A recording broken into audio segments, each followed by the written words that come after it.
Sinto muito responsável por essa palestra de hoje, por duas razões. A primeira, porque eu estou ao lado, hoje, do advogado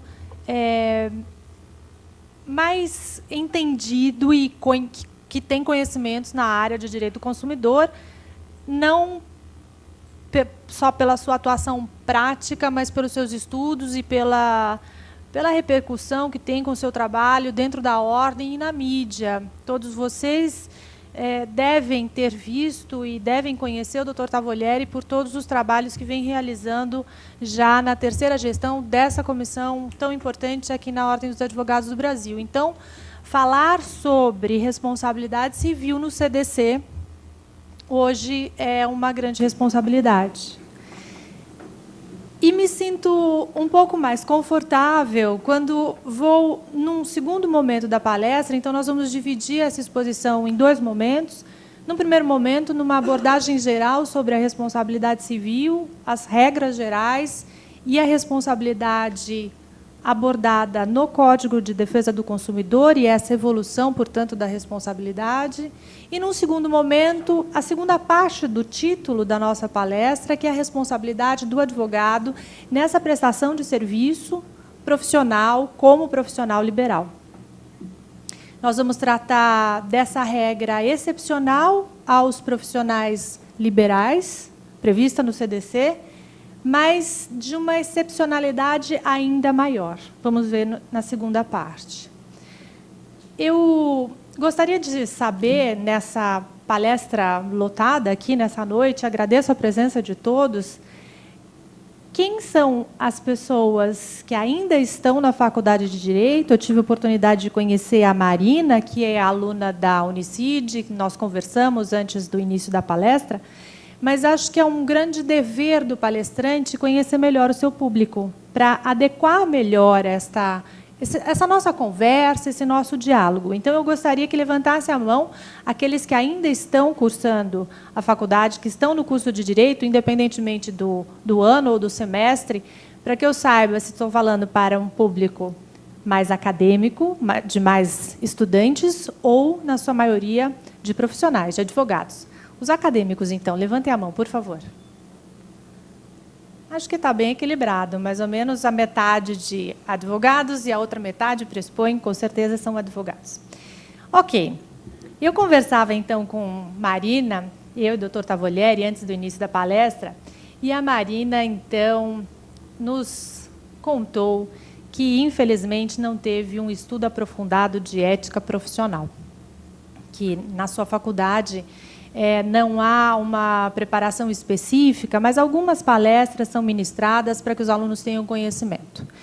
Isso é um problema, eu reputo como um problema na formação do profissional, porque nós acabamos ingressando na profissão sem os conhecimentos necessários para a formação ético-profissional, sem conhecer os nossos deveres, os nossos direitos, enfim. E um problema maior quando nos deparamos no exame de ordem com 15% da prova atribuído às questões de ética e direitos humanos. Nós temos tido, de forma recorrente, 12 questões de ética. Quando nós não temos, então, um curso, uma preparação específica em ética profissional, nós ficamos defasados aí nas 12 questões dessa disciplina. Por que eu estou falando isso se a nossa palestra não tem nada a ver, na sua essência, com a formação ético-profissional? Porque, como professora dessa disciplina, eu me preocupo com a formação acadêmica e, como advogada, eu atendo alguns problemas, seja aqui na UAB, no Tribunal de Ética, seja na atuação profissional, de estagiários ou de advogados que, por desconhecimento da norma, acabam sofrendo processos éticos, ou que, por desconhecimento da norma, nós não estamos falando de situações de falta de ética ou de má-fé diretamente, mas, por absoluto desconhecimento, não conseguem a inscrição na UAB ou respondem e acabam com condenações no Tribunal de Ética, suspensão do exercício profissional, etc.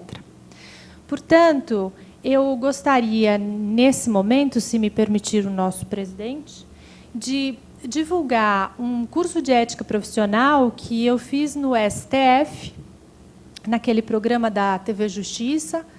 Ele foi transmitido a semana passada, em 2 horários, e agora está disponibilizado no YouTube. Cada dia foi um tema distinto e tem mais ou menos uns 50 minutos de duração. Portanto, Marina, onde é que está Marina?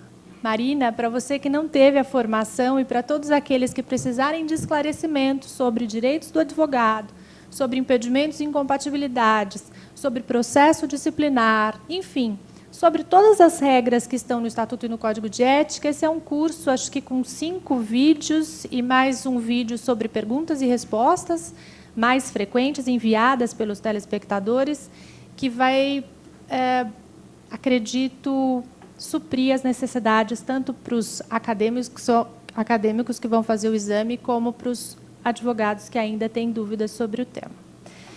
Pois bem.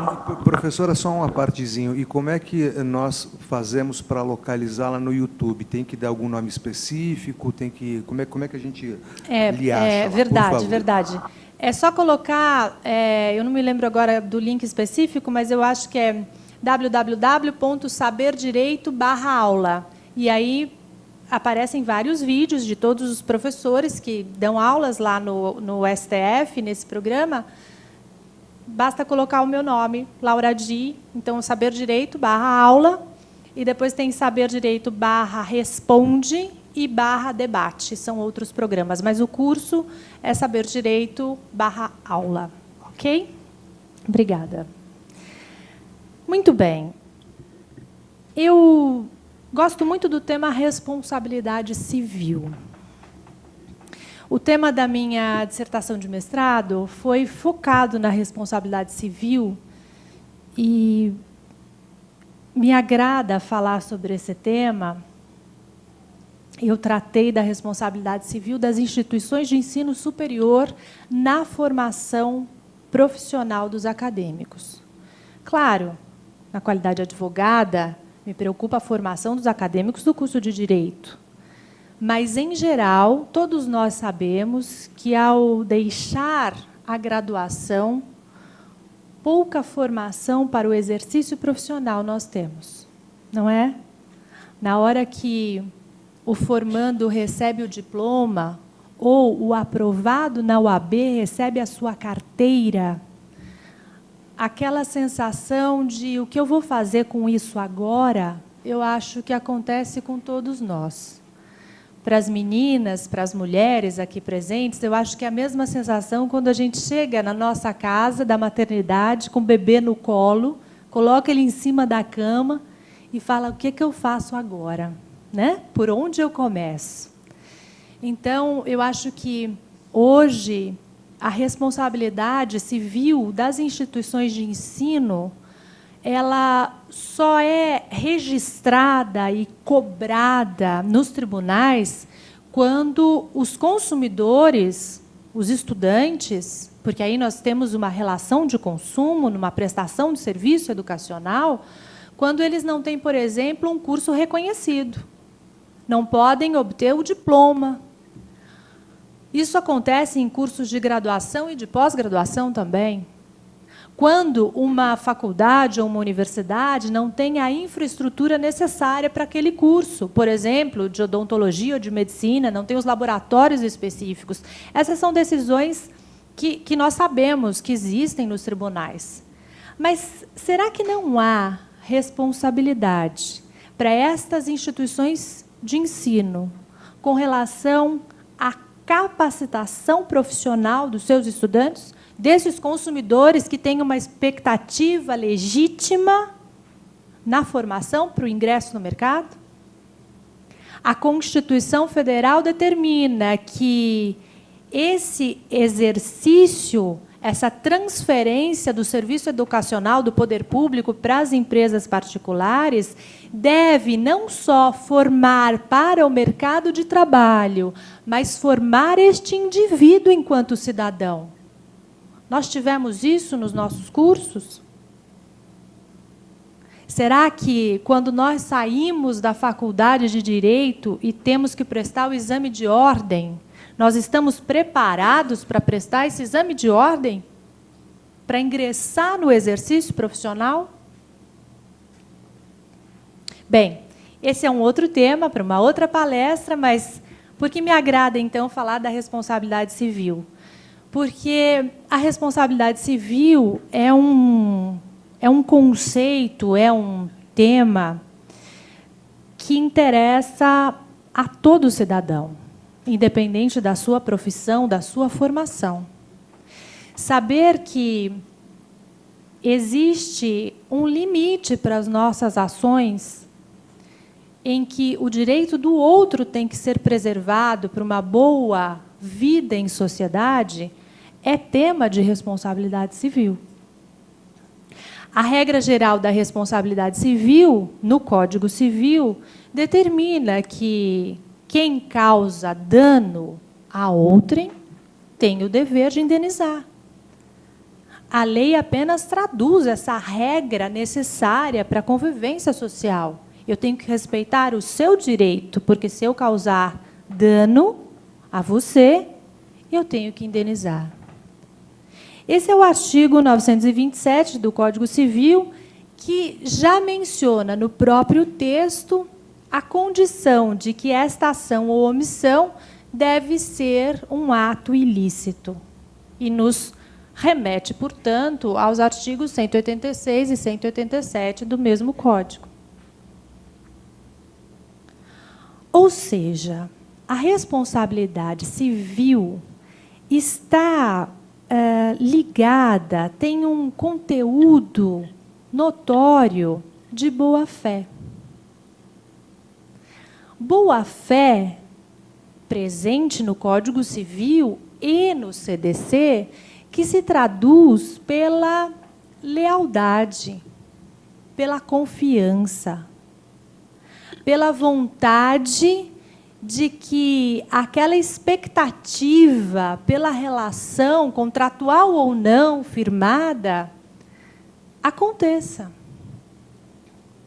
Falar, então, em responsabilidade civil e trazer o princípio da boa-fé, princípio ou cláusula geral, como é chamada, boa-fé objetiva, é um tema fundamental, que nós vamos ver no Código Civil e vamos ver com mais ênfase no Código de Defesa do Consumidor. Com essa visão geral da responsabilidade civil, simples, de que quem causar dano a outrem, por ação ou omissão, por esse ato ilícito, tem o dever de indenizar, nós verificamos que, pela regra geral, a pessoa vítima da lesão deve comprovar não só o dano e o nexo causal, que é esta ligação entre a lesão e a ação ou omissão, mas deve provar também o autor, o dolo, a culpa, na negligência, imprudência ou imperícia.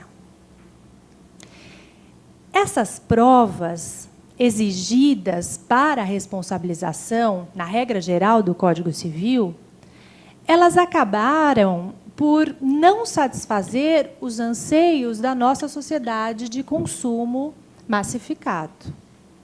Por quê?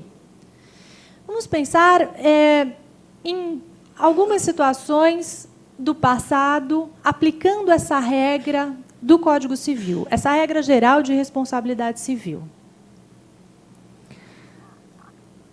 Um exemplo clássico nos livros que tratam da doutrina do Código de Defesa do Consumidor e situação real vivenciada por muitos consumidores foi a da explosão das garrafas de refrigerante, da tampinha de metal da garrafa de refrigerante.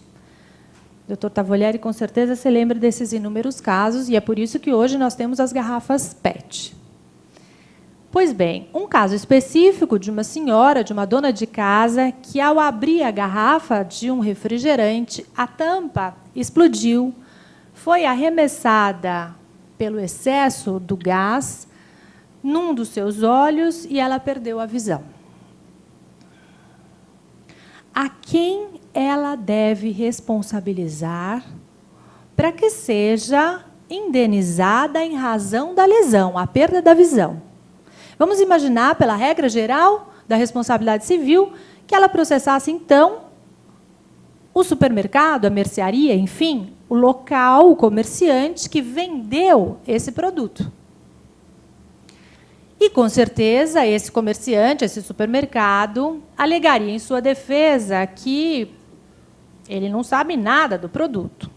Eu não fiz esse produto, eu não produzi, eu apenas recebi da fábrica, do produtor, coloquei à venda conforme embalado e não tenho nada a ver com isso.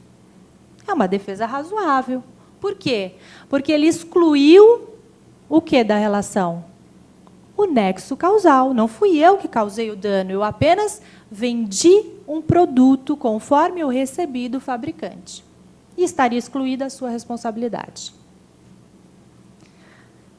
Ela pode, então, pensar em responsabilizar o fabricante, que produziu esse refrigerante, talvez com excesso de gás, e causou essa explosão. E aí, em sua defesa, o fabricante diria: bem, eu não tenho relação alguma com essa senhora.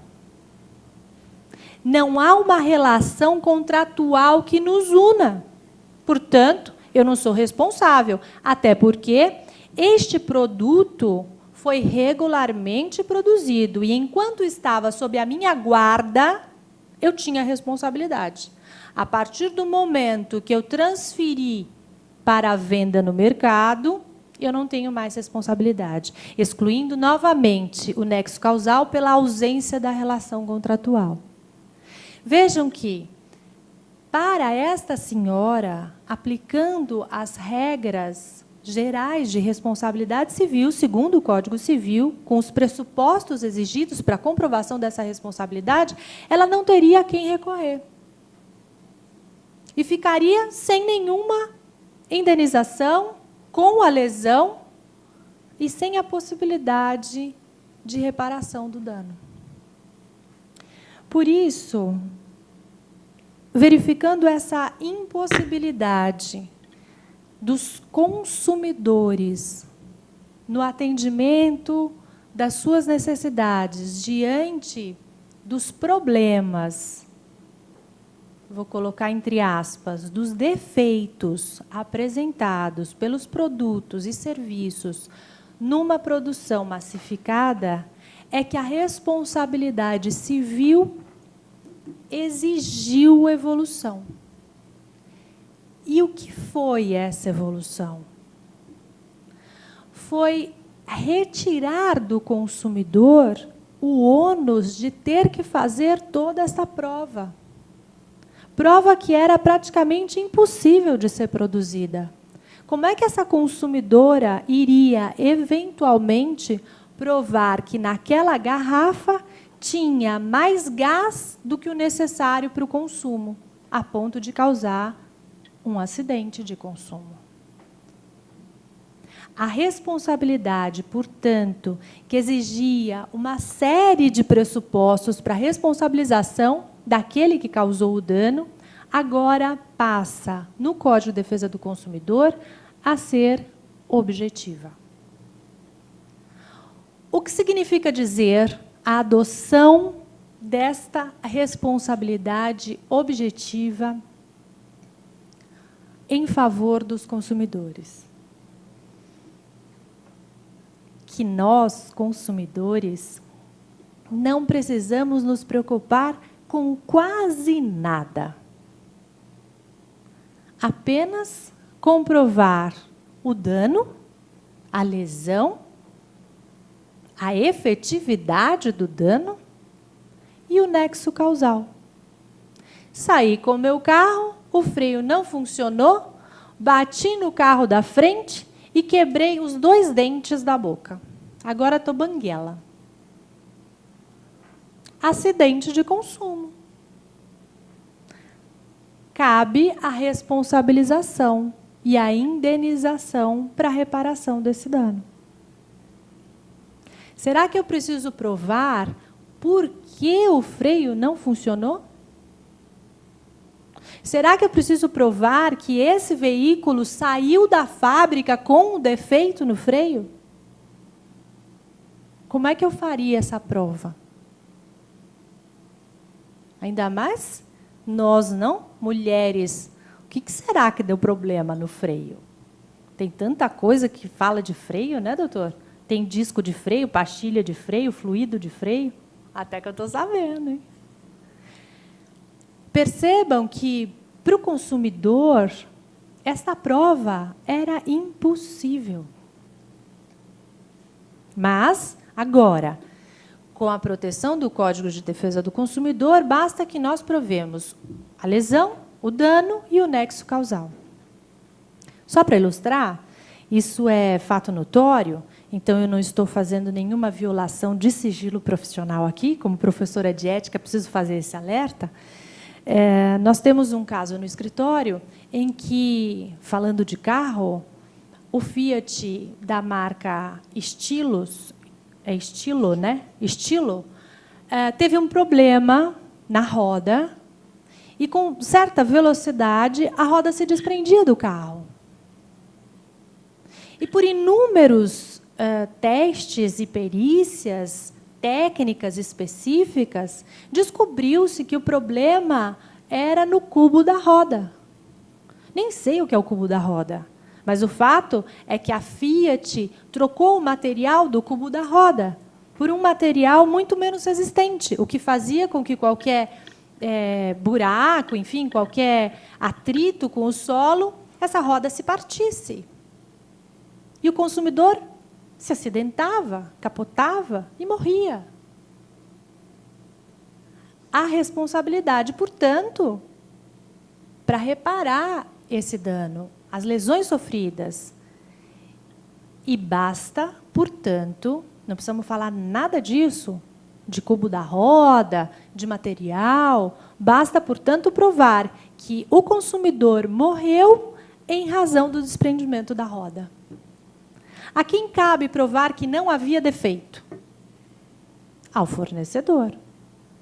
A quem cabe provar que este produto foi corretamente colocado no mercado, dentro das normas técnicas, e, portanto, ele não se responsabiliza pelo acidente? Ao fornecedor. Nós não temos que provar mais nada, só a lesão e o nexo causal. Eu anotei aqui, e estou percebendo que muitos estão anotando, algumas regras gerais sobre a responsabilidade no CDC. A primeira é, sempre que se tratar de uma relação de consumo, aplica-se o CDC. Ora, isso parece básico, né? É quase um mantra.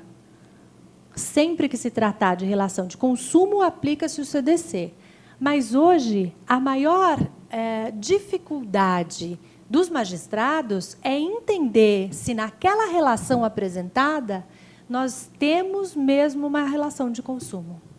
Se nos polos, autor e réu, de um lado está o consumidor e do outro o fornecedor.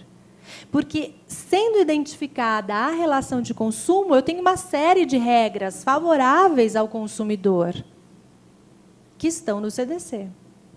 Então, essa é a primeira regra.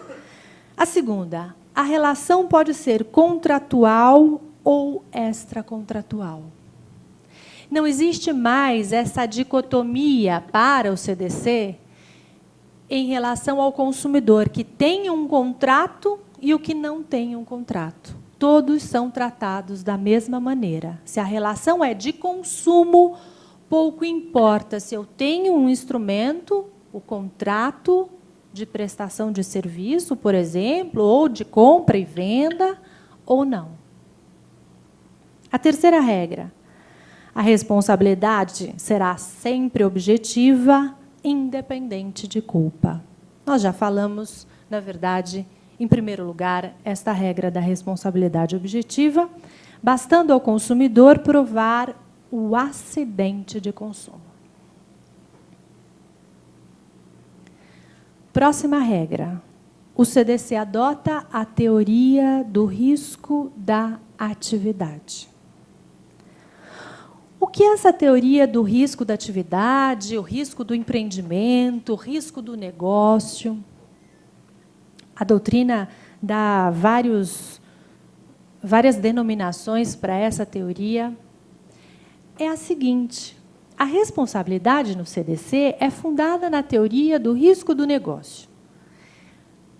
Aquele que se predispõe a implementar, a oferecer no mercado de consumo determinado produto ou serviço é responsável pelos riscos da sua atividade. Quem oferta no mercado de consumo produto ou serviço é responsável. É claro que alguns serviços exigem uma maior atenção e uma cobertura maior a esta segurança pelos próprios produtos que colocam à disposição do consumidor agrotóxicos, remédios, com normas específicas, mais rigorosas. Mas, de uma maneira geral, todos que colocam os produtos e os serviços no mercado são responsáveis. Isso é muito importante, porque essa responsabilidade, ela busca dar a nós, consumidores, a segurança que nós esperamos. A segurança que nós esperamos desses produtos e serviços. Ninguém espera, ou melhor, todos nós esperamos, que ao adquirirmos um shampoo, nós podemos lavar a nossa cabeça, o nosso cabelo, com tranquilidade, esperando que esse shampoo não cause cegueira. Sim ou não? Óbvio. Essa é uma segurança natural que todos nós esperamos. Eu espero comprar um creme para passar no rosto, que no dia seguinte eu não vou aparecer com o rosto todo vermelho e inchado. Eu espero fazer uma cirurgia plástica e ter o resultado. Nós já vamos chegar lá. Esperado, e não a piora do serviço, ou uma consequência danosa, ou uma lesão.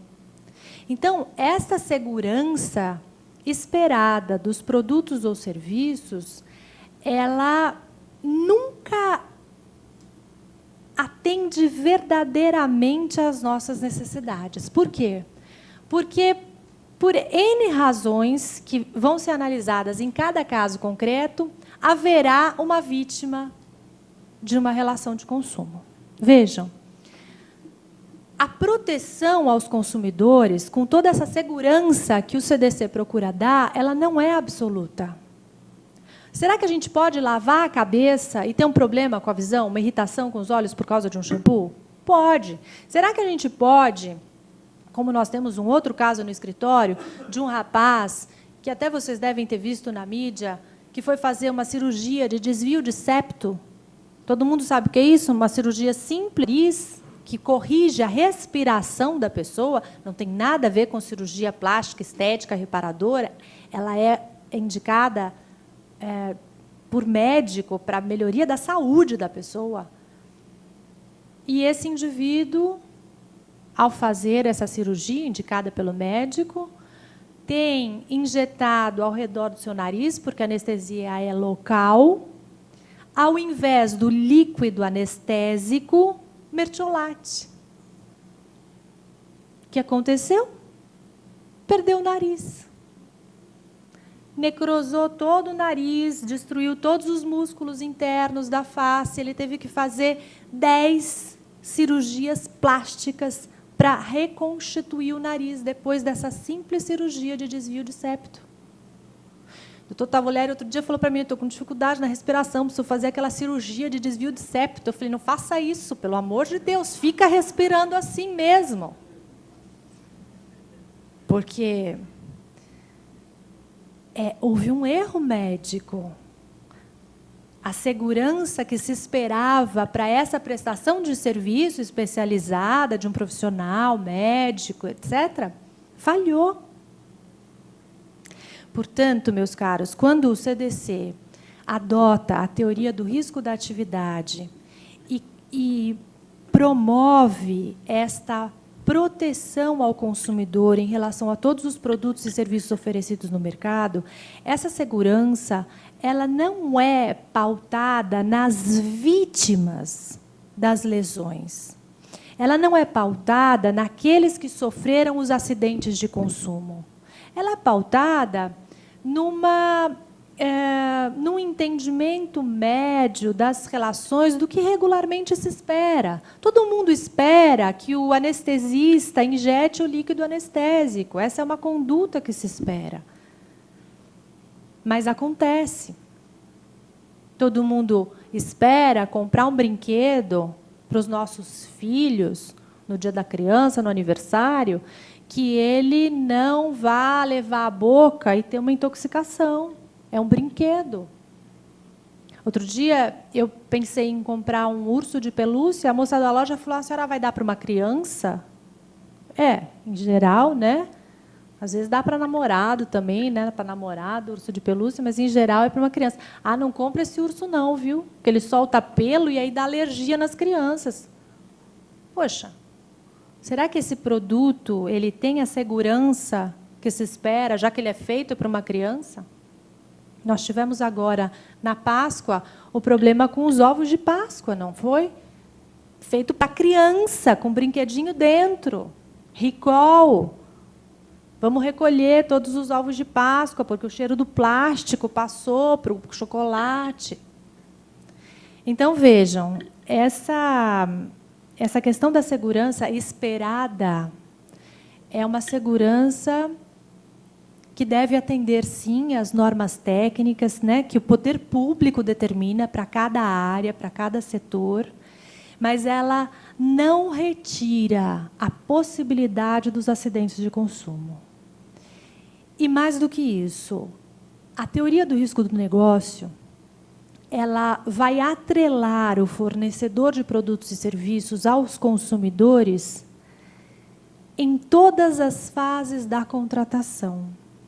Ou seja, na fase pré-contratual, antes de adquirir aquele bem, aquele produto, aquele serviço, eu já aplico o CDC. Eu já tenho a proteção das normas que defendem o consumidor. Eu já tenho as garantias e os princípios de defesa do consumidor. A boa-fé objetiva, essa cláusula geral, já está presente nessa fase pré-contratual. De que forma? A apresentação desse produto tem que corresponder ao que ele realmente é. A bula do remédio tem que especificar com clareza as condições daquele medicamento. E assim por diante. Então, na fase pré-contratual, já há responsabilidade para o fornecedor. Na fase contratual, havendo contrato ou não, mas nas tratativas, é claro que eu tenho a proteção. A informação tem que ser clara, tem que ser precisa, tem que ser objetiva. Professora, vale como exemplo aquele comercial das Casas Bahia? R$1? Esse. Eu não me lembro direito mais desse comercial. Era tudo por R$1? Como é que era a frase? Não por R$1. Quanto você quer pagar? Quer pagar quanto? Quer pagar quanto? Quer pagar quanto? Aí a gente está entrando um pouquinho nessa fase pré-contratual, a questão da publicidade, né? Se um fornecedor diz para o consumidor, quer pagar quanto? E eu pressuponho, pelas regras, que essa informação é clara, precisa, objetiva. Eu posso chegar à loja e dizer, eu quero pagar 25 centavos. Sim ou não? Sim. E o fornecedor tem que cumprir a oferta. Se o fornecedor apresenta um imóvel com vista para a praia, e eu chego lá e tem vista para a montanha, eu devo ser indenizada. Não estava na oferta vista para o mar? Só de binóculo, pendurada na escada. Aí não vale. Tudo bem? Então, fase pré-contratual, na fase contratual e na fase pós-contratual. Esse é um grande avanço. Depois que nós adquirimos os produtos, ou serviços, ainda há uma posição de garante dos fornecedores em relação aos produtos e aos serviços colocados no mercado. Ou seja, adquirir um veículo, isso é muito comum nos veículos, adquirir um veículo, há 2 meses, há 3 meses, pouco importa, há 1 ano atrás, e ele está com problema. Eu tenho o direito de ter este problema sanado na concessionária, pelo fabricante, trocada a peça, etc.? Sim ou não? Sim, a qualquer tempo. Nós vemos nos jornais, com frequência, com chamadas na televisão, na imprensa escrita, recall, marca tal, modelo tal, ano 2008, 2009. É tão importante essa questão da responsabilidade pós-contratual que os fornecedores têm o dever de manter à disposição dos consumidores as peças de reposição, mesmo depois que esse automóvel, que nós estamos utilizando no exemplo, saia de linha. É a responsabilidade pós-contratual. Tudo bem? Próxima regra. Nós estávamos falando até agora, dei essa pequena pausa para falar da teoria do risco da atividade. E a próxima regra, o CDC divide a responsabilidade em responsabilidade pelo fato do produto ou serviço. Fato do produto ou serviço significa acidente de consumo.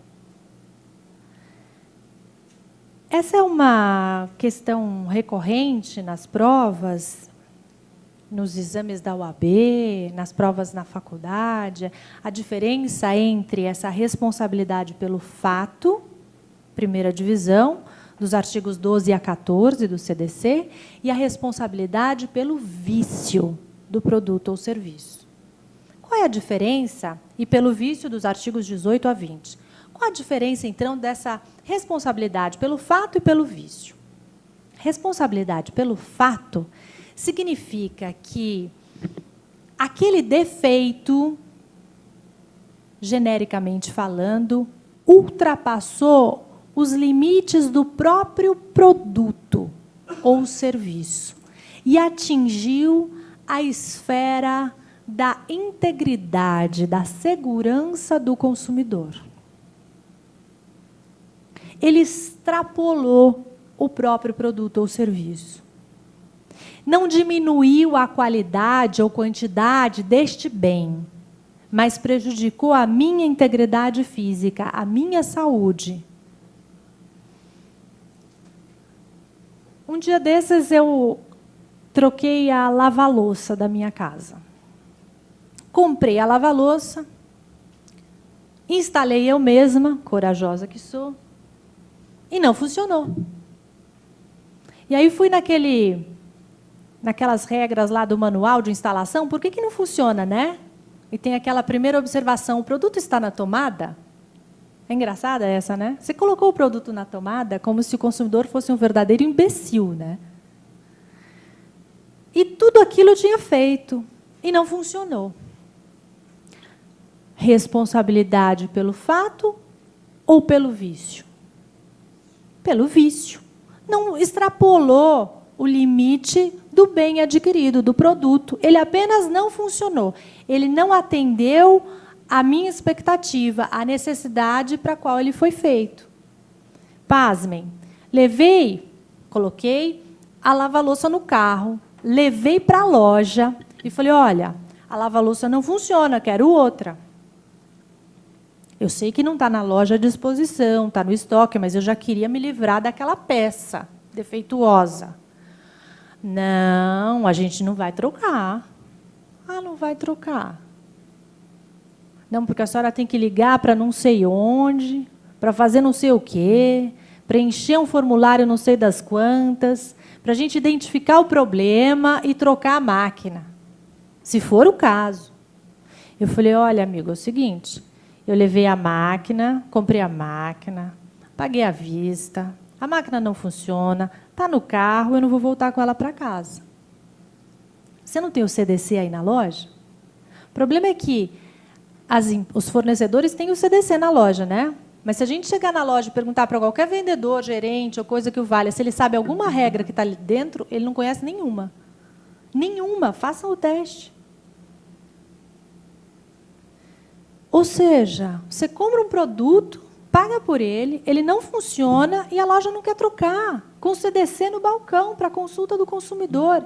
E aí você tem que brigar, dizer que é advogada, que é professora da matéria, fazer um escândalo na loja, chamar a Rede Globo, chamar o Dr. Tavolieri para fazer entrevista dentro da loja no dia seguinte, para ele trocar a sua máquina. Não é mais ou menos assim que funciona? Quando eles precisam de nós, quando você vai fazer lá a sua aquisição da linha do aparelho celular, naquela operadora que você escolheu, você é o rei, né? Qual é o seu plano, como você quer, nananana. Se dá um problema, como é que é? Você desiste. E com o banco? Se você tem um problema e precisa ligar, você desiste também.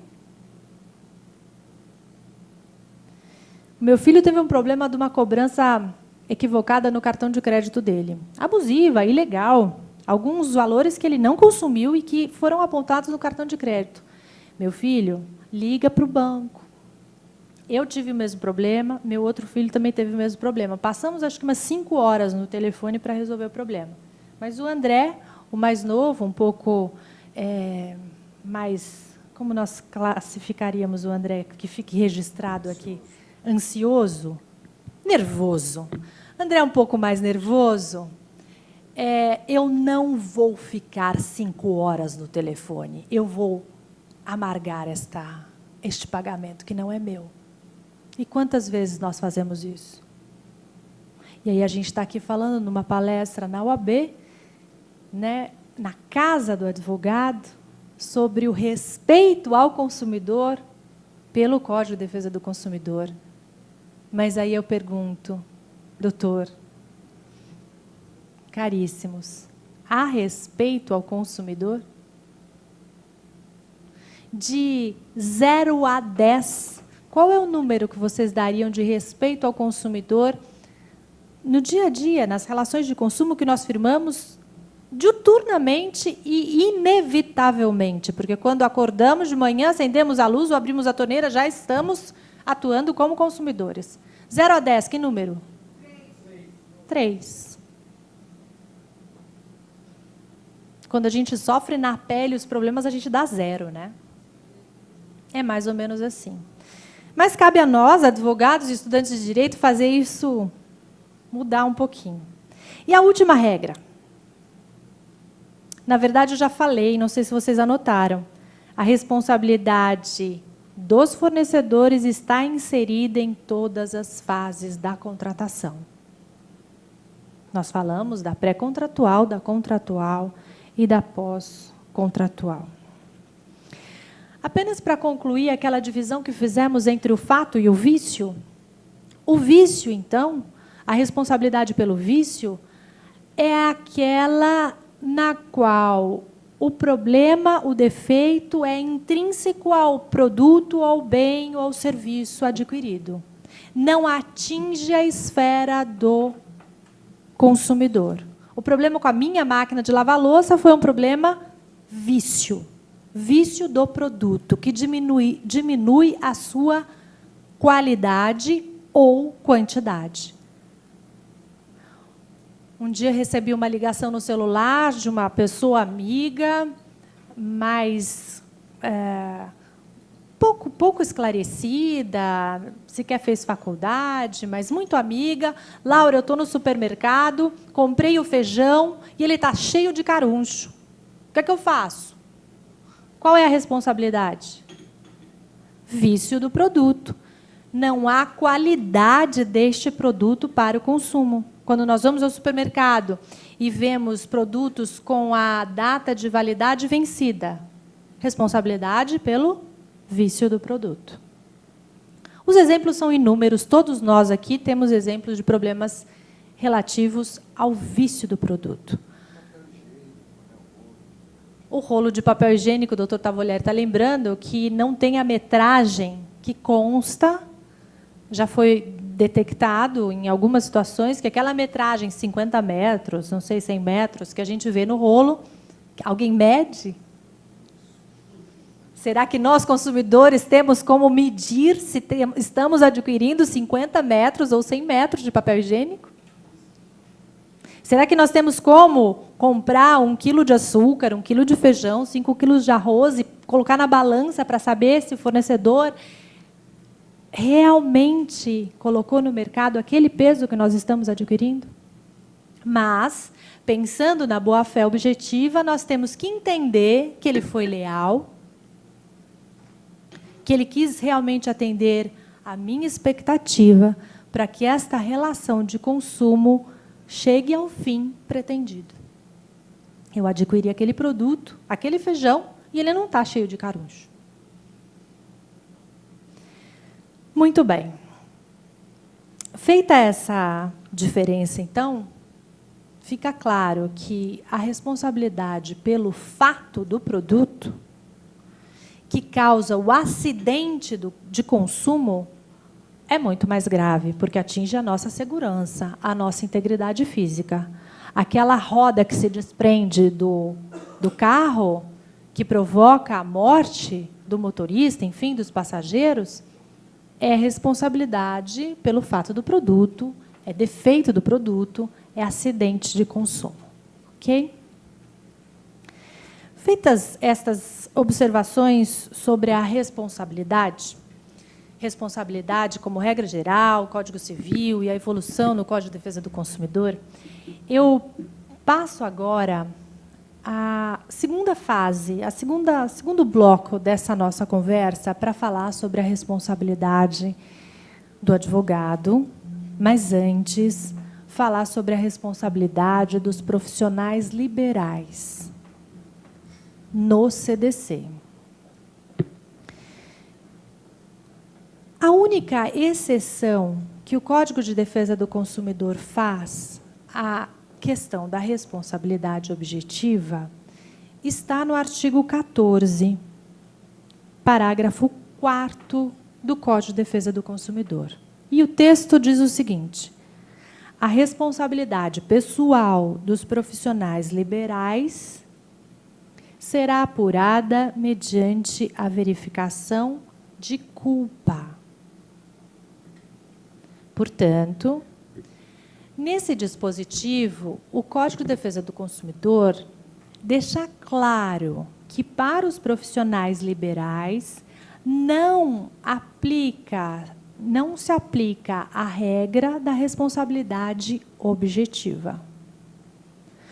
Cabe, portanto, ao consumidor provar a negligência, a imprudência, a imperícia, o dolo. Provar a culpa do fornecedor. Então, vejam. Naquele exemplo que nós mencionamos sobre a cirurgia de desvio de septo, a responsabilidade da equipe médica, do médico, do hospital, enfim, cabem várias análises aí, não era objetiva. Não dava para falar simplesmente para a vítima, falar, olha, você prestou um serviço inadequado, você é responsável, ponto. Está aqui a lesão, perdi o meu nariz.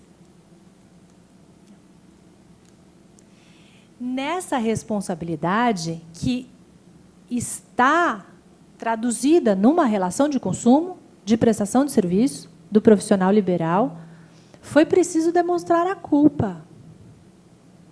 Foi preciso demonstrar que houve um erro médico, para aí sim obter a reparação da lesão.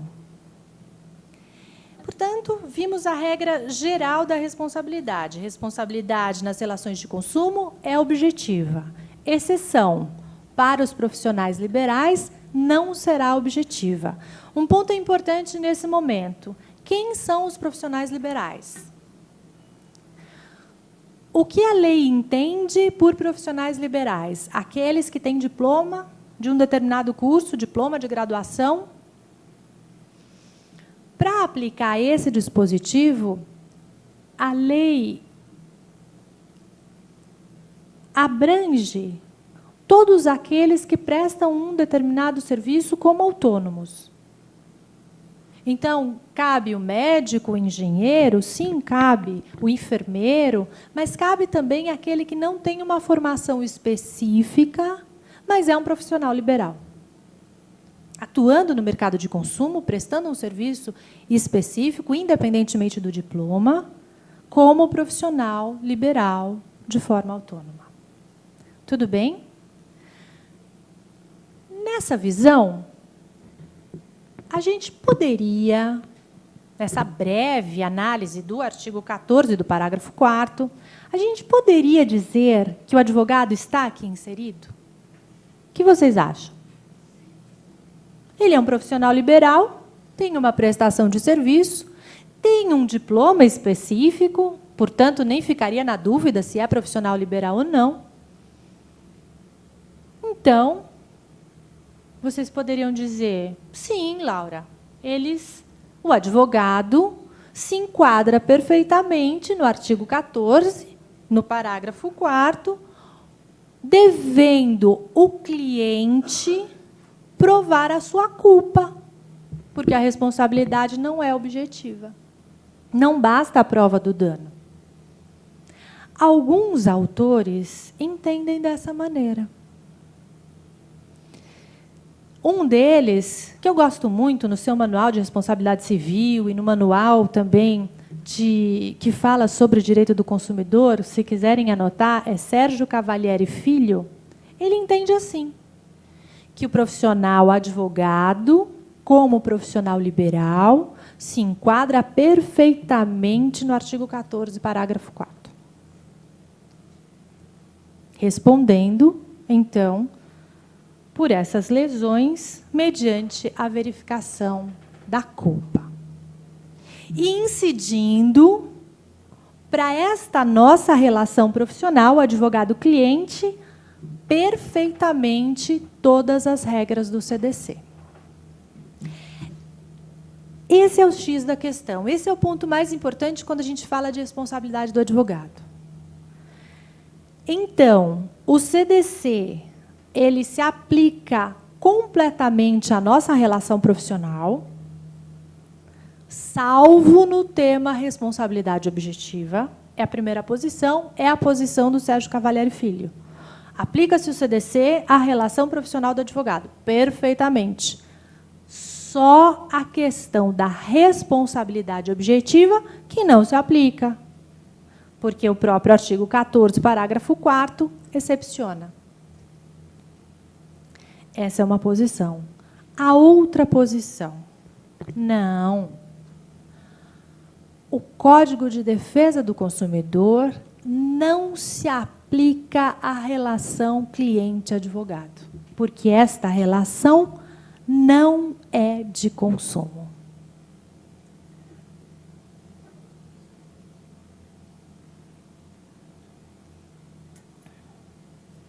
Quem acha que... Vamos pensar uns minutinhos só para reflexão. Então, vamos rever esses conceitos. Essa discussão, hoje, não é pacífica na doutrina, mas já está pacificada no STJ. Vamos lá. Aplica-se o CDC, salvo no item responsabilidade objetiva, por força do 14, parágrafo 4º. Segunda posição. Não se aplica o CDC, porque esta não é uma relação de consumo. Lembra no início da minha exposição, quando eu falei a maior dificuldade é identificar se é uma relação de consumo ou não? Vamos lá. Para os advogados presentes, para os estudantes. A relação cliente-advogado é de consumo ou não é de consumo? Dentro da nossa comissão existe divergência, não é, professor? Dentro da comissão, o doutor Tavolieri queria fazer um debate, dentro da própria OAB, mas na ordem há uma posição majoritária também. Mas dentro da Comissão de Direito e Relações de Consumo, existe divergência no que tange a aplicação do CDC ou não à relação cliente-advogado. Vamos lá. 2 segundos para reflexão, nós vamos fazer uma enquete aqui.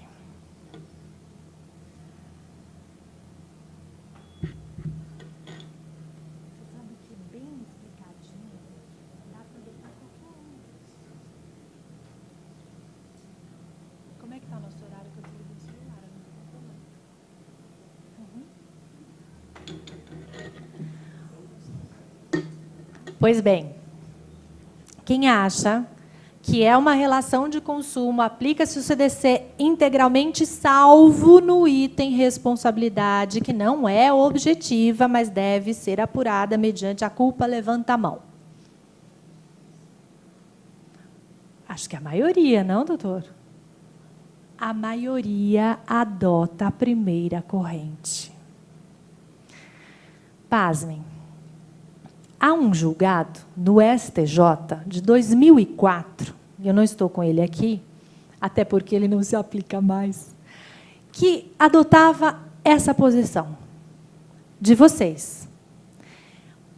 A relação cliente-advogado é uma relação de consumo, aplica-se o CDC integralmente, salvo no caso da responsabilidade, que não é objetiva. O Tribunal de Justiça de São Paulo adotou essa posição por muitos anos. Portanto, vocês não estão errados quando pensam dessa maneira. O livro do professor Sérgio Cavalieri também defende essa ideia. E fala, para quem for consultar o livro, no próprio texto, ele argumenta falando que a Ordem dos Advogados do Brasil não quer a aplicação do CDC, mas é uma relação de consumo. Pois bem, não é a Ordem dos Advogados do Brasil que não quer esta relação como tida de consumo, é o STJ. E eu trouxe um julgado para vocês, que é simplesmente fantástico e super atual. É um recurso especial 1.228.104. Ele foi julgado agora, em abril de 2012. Repetindo, Paraná. 1.228.104 do Paraná. O julgamento aconteceu... Não, a publicação aconteceu agora, em abril de 2012. Com vários precedentes, com a seguinte posição: não há relação de consumo quando a prestação de serviço for de advogado. Não se aplica, portanto, o Código de Defesa do Consumidor para a nossa atividade profissional. E eu trouxe um outro acórdão aqui de São Paulo, do Tribunal de Justiça. É uma apelação. O número da apelação 001-820.2008.26.0114.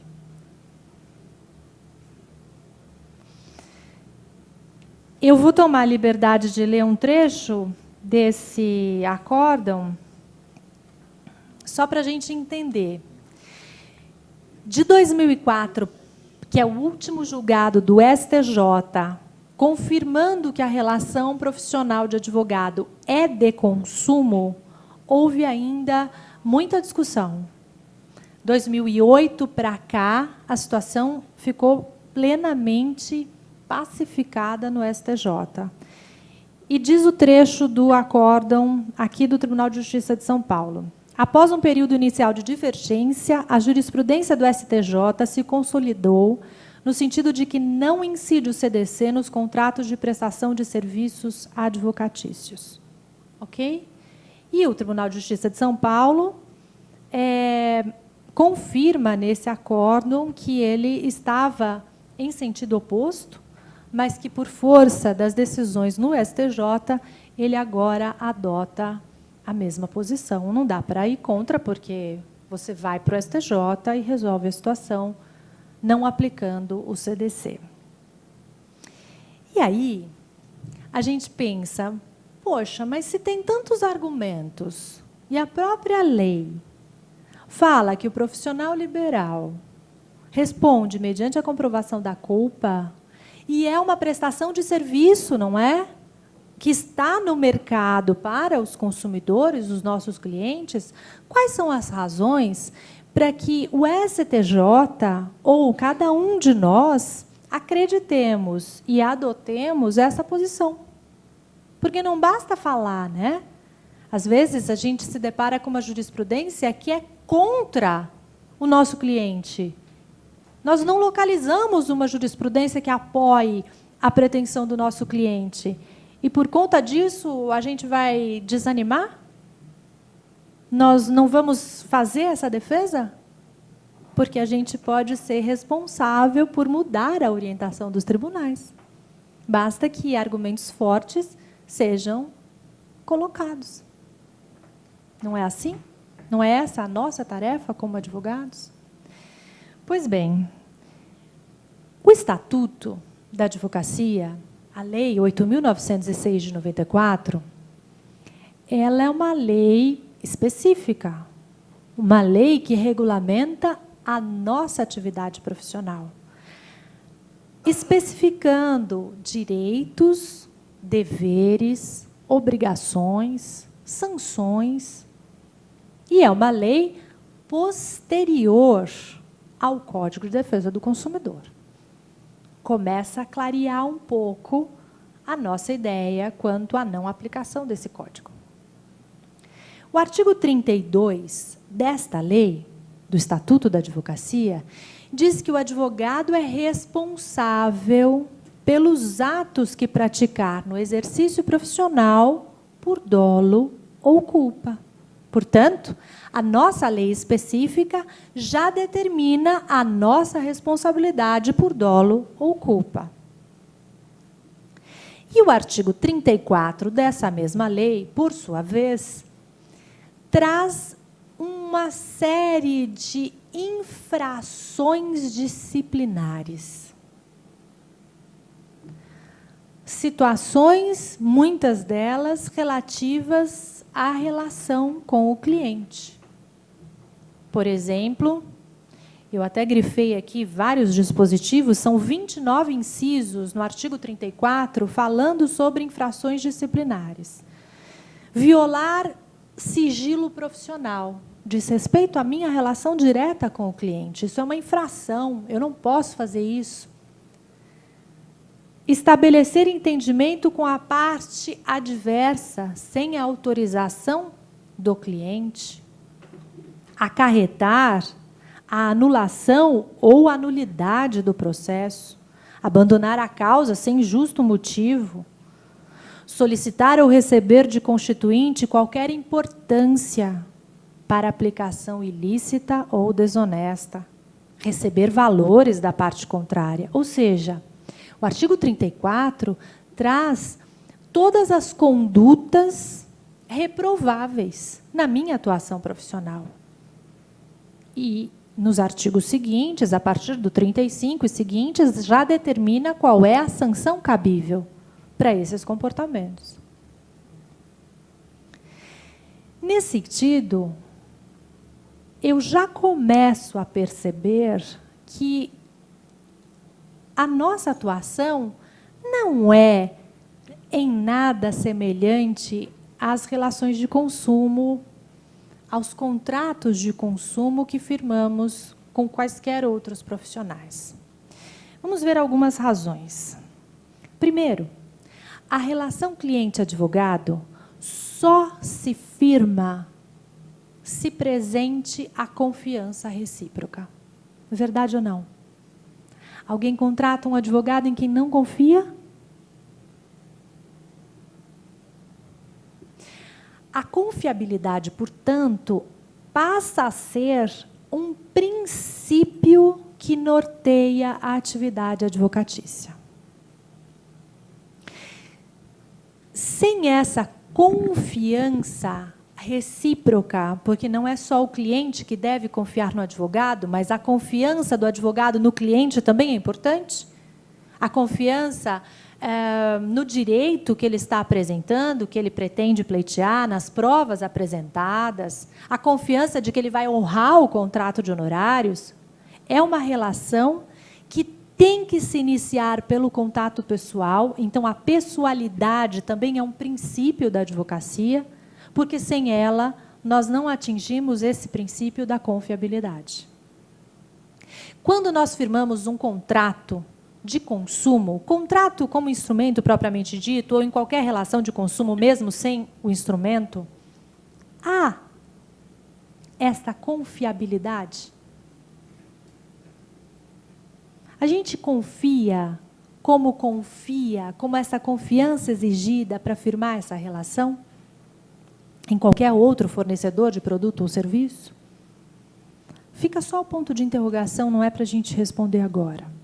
Segundo aspecto, então, confiabilidade como princípio é o primeiro aspecto que distingue esta relação profissional, essa prestação de serviço de todas as demais. Segundo aspecto, nós, advogados, ao firmarmos um contrato com o cliente, estabelecemos conjuntamente e esclarecemos cada uma dessas cláusulas. Sim ou não? Sim. Se o cliente tiver dúvida, nós vamos esclarecer? Se ele quiser mudar alguma cláusula, nós vamos alterar? Sim. E os contratos que firmamos com a nossa operadora de telefone? Ou com o nosso banco? Ou com a agência de turismo? Nós discutimos as cláusulas? Nós podemos alterar? Alguém dá explicação? É capaz do fulano dizer, olha, eu não entendo muito bem isso aqui. Porque são contratos de adesão. Nas relações de consumo, os contratos são de adesão, porque são contratos massificados. Não são feitos especialmente para aquele consumidor, mas por uma questão de economia, de política de massa, de produção de massa, não dá para fazer um contrato para cada um de nós. É igual para todo mundo, só troca o nome. O contrato que o advogado firma com o cliente não é de adesão. Fica aí, então, uma segunda razão para excluir essa prestação de serviço da incidência do CDC. Mais uma razão. A questão da vulnerabilidade do consumidor. Nós não usamos esse termo, não falamos da vulnerabilidade hoje. Mas, quando falamos na necessidade de prova, na impossibilidade de prova da ocorrência do dano, do acidente de consumo, a gente percebe que o fornecedor é gigantesco. Ele detém os meios de produção, ele detém o poder econômico, ele detém o controle de distribuição, de preço desse produto no mercado, ele faz enormes campanhas de marketing para nos convencer de que nós precisamos daquele produto. E nós? Nós acabamos ficando bem pequenininhos frente a esse poderio dos fornecedores. E essa é a situação de vulnerabilidade.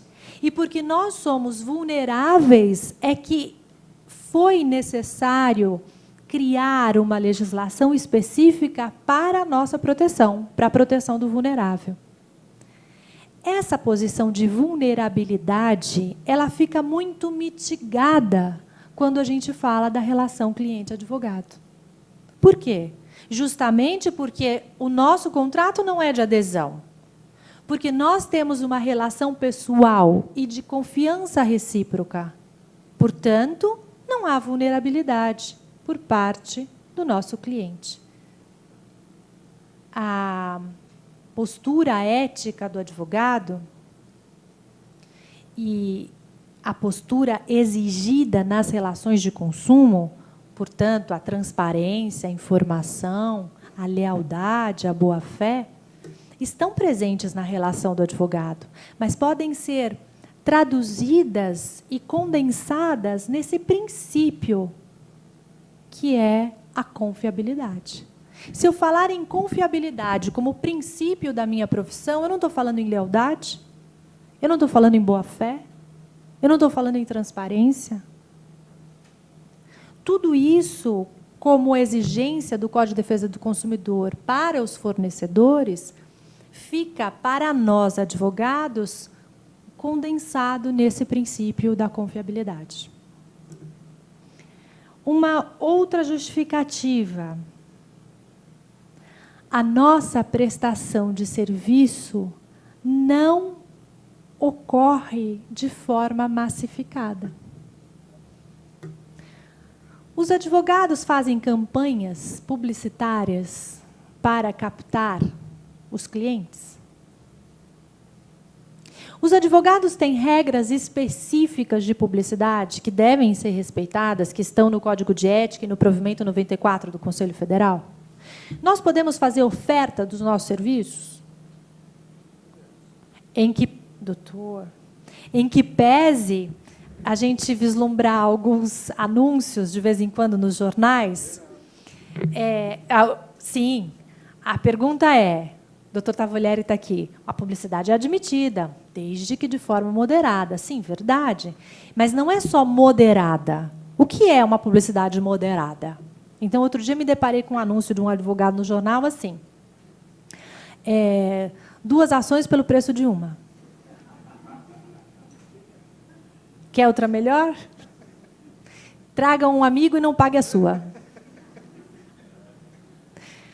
Frases do tipo, 100% de garantia. Promoção. São situações que os fornecedores fazem, não fazem? 2 por 1, pague 2, leve...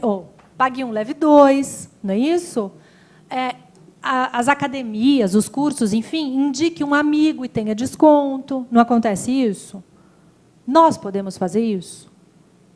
Nós colocamos os nossos contratos de prestação de serviço e honorários de forma massificada? Aí alguém pode falar assim, doutora, mas espera um pouquinho. Existe também a advocacia de massa. É verdade. Mas mesmo que eu esteja falando da advocacia para grandes empresas, né, para grandes fornecedores, etc., eu não estou falando de contratos massificados, porque o advogado atende àquela determinada empresa com um contrato que é feito minuciosamente com aquela empresa, para todas as ações. Por exemplo, eu sou advogada do banco X, eu sou advogada da empresa Y, para atender todos os processos dessa empresa, numa chamada advocacia de partido. Mas ele é feito, as cláusulas são pactuadas entre as partes, individualmente. Não é um contrato colocado à disposição de forma massificada no mercado. A nossa oferta de serviços é vedada. A captação de clientela é vedada. Portanto, eu já estou excluindo muitas características típicas das empresas mercantis, dos fornecedores, em geral. Professor, então, só uma dúvida. O advogado, então, ele não pode enviar folder do seu escritório e tampouco currículo para empresas ofertando os seus serviços? Porque, né, a pergunta acho que é cabível, porque nós perfeitamente recebemos, cabível.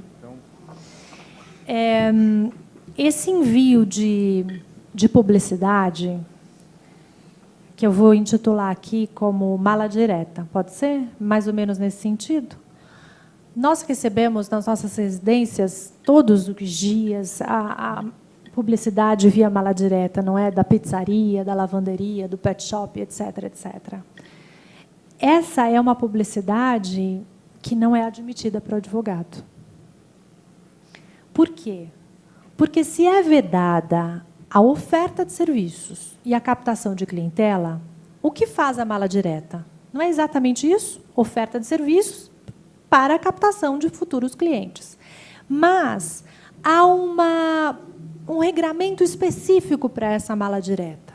Então, a regra diz o seguinte, doutor Tavolieri, que essa mala direta deve ser enviada somente para pessoas ou amigos que previamente autorizem ou solicitem o envio.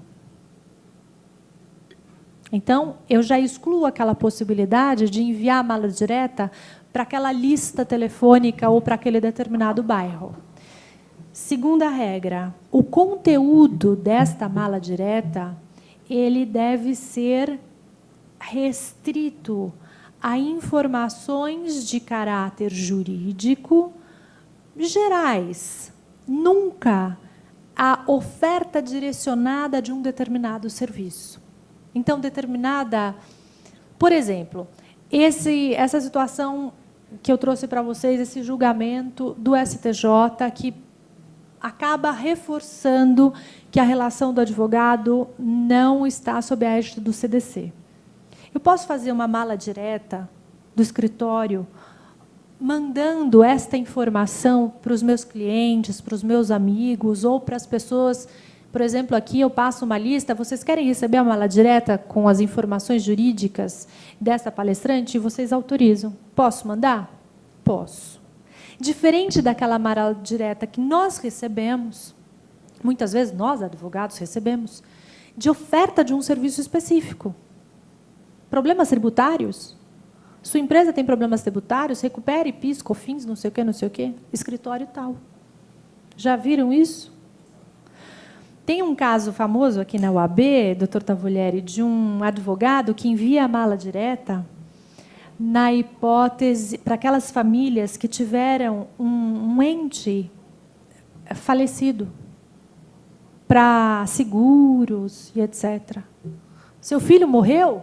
Sou advogado. Você tem direito à reparação, etc, etc. Você conhece esse caso? Esse caso foi objeto de avaliação aqui no Tribunal de Ética e Disciplina, porque quem recebeu a carta foi o presidente do Tribunal de Ética quando o filho dele faleceu.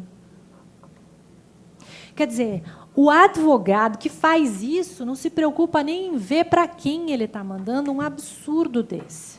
Naquela ocasião do acidente da TAM, aqui em São Paulo, vocês se lembram, advogados ficavam nos hotéis que os parentes das vítimas foram colocados e colocando por baixo da porta os cartões, os folders dos escritórios para a reparação do dano. Parece que teve advogado colega que até abraçou o caixão, né? Quer dizer, é captação de clientela? É oferta de serviço? É claro que aquelas pessoas precisam de um advogado, mas elas vão procurar um advogado da sua confiança. Mas há colegas que agem dessa maneira, numa publicidade totalmente imoderada e fora dos padrões. E, por último, já falamos da questão da publicidade, a responsabilidade do advogado não atinge a fase pós-contratual, que é uma característica das relações de consumo, nós falamos hoje. Eu tenho responsabilidade na fase pré-contratual, contratual e pós-contratual, eu fornecedor, mas o advogado, ele só responde pelos atos praticados. Portanto, a responsabilidade pós-contratual, aquele dever de garante que acompanha aquela indústria que fabrica o veículo, de 10 anos depois, fazer um recall para sanar o problema do cinto de segurança, do freio, etc., não acompanha o advogado, porque ele tem uma prestação de serviço minuciosamente contratada. E é por isso que, ao elaborar o contrato, que a lei fala deve ser escrito. Ah, Laura, mas pode ser verbal? Pode. Mas a lei fala deve ser escrito. Nós sabemos que alguns advogados fazem contrato verbal. Como é que você prova, em eventual ação de reparação de danos, que você não contratou aquele serviço? Ou, como é que você executa esse contrato de honorários quando o cliente não honrou com o pagamento, se o seu contrato é verbal?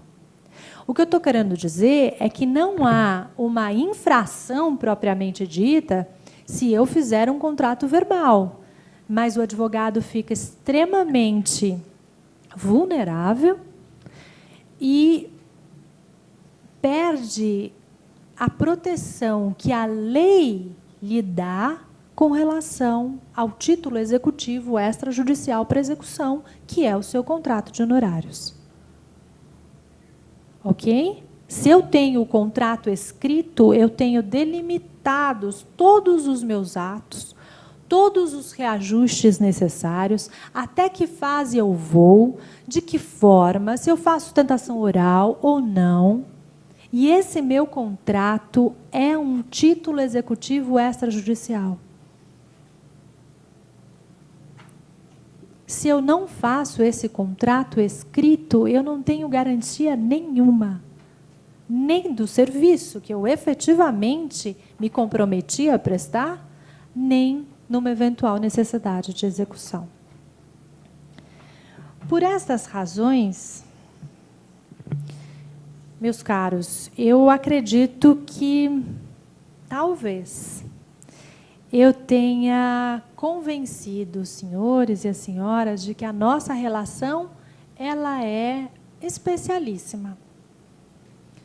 Por todas essas características, por todas essas justificativas, não sendo aplicado nenhum dispositivo do CDC para esta prestação de serviço advocatício. Mas, sim, a Lei 8.906, de 94, o Estatuto da Advocacia. Doutor Tavolieri, eu penso que cumpri o título dessa palestra que me foi proposto, mas fico à disposição para qualquer comentário, qualquer dúvida. Gostaria de colocar também... O senhor passou uma lista para eles assinarem? Eu vou fazer um sorteio, a pedido do Dr. Tavolieri, do meu livro de ética profissional. Então, no final, é verdade, já foi falado no início. E vou fazer um sorteio também. Eu queria passar a todos vocês o meu Twitter, que é Prof. Lauradi, @Prof. Lauradi. Para que nós possamos trocar informações, enfim, decisões, tanto do Conselho Federal, em termos éticos, dúvidas dos acadêmicos de direito, problemas aí com seu estágio.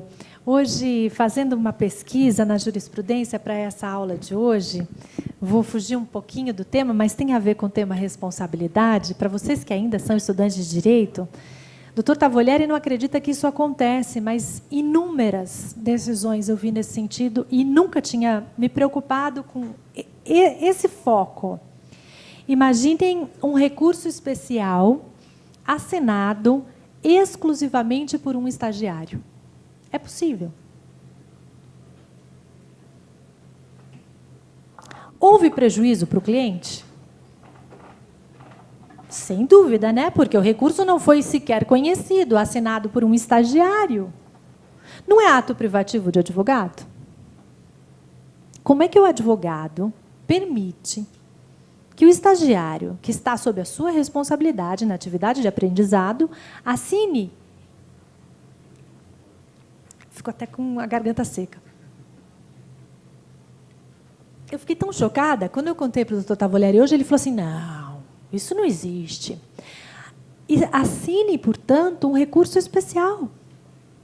E coloca o E. Assina o número, tracinho E, para frisar que é estagiário.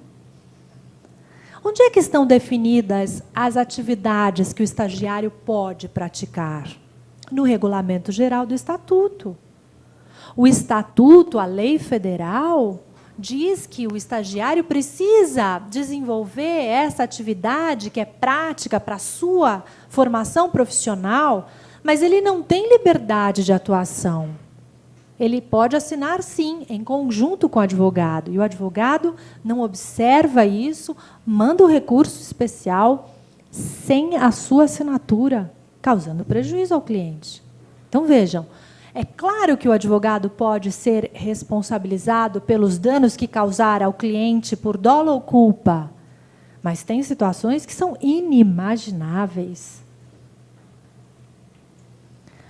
Há, portanto, uma lei específica que nós devemos conhecer, nós, estudantes de direito, devemos conhecer antes de ingressar nesse mercado de trabalho, na atividade profissional, E os advogados também devem ficar atentos a essa lei.